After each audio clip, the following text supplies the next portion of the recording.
First, the definition of dizziness. It is the feeling of being lightheaded, unsteady, or off balance.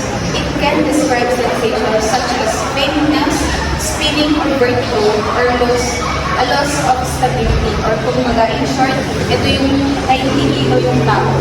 So, what to do for dizziness?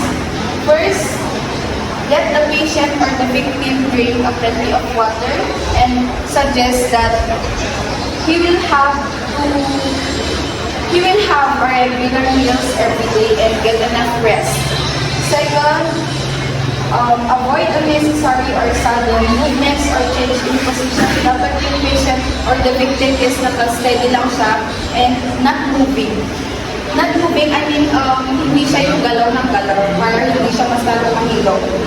Next is the victim in a comfortable position like this, or pwede naman naka-fowler's position siya in bed. Or reassure the anxious, dizzy person. Always check the victim or the patient, the pulse, or of course the breathing of the patient. And last, if symptoms persist, bring the victim to the nearest medical facility. Dito naman, if continuous if mas nahihilo pa rin or uncomfortable na yung patient, mas better na dalhin na siya to the nearest hospital. Okay. Good day, sir. My name is Cardi Romero Damawin, and today I will be performing what we can do if someone is nose bleeding. First, let the patient calm and sit properly, just like this. Then second, pinch the nose, have him breathe through his mouth, just like this.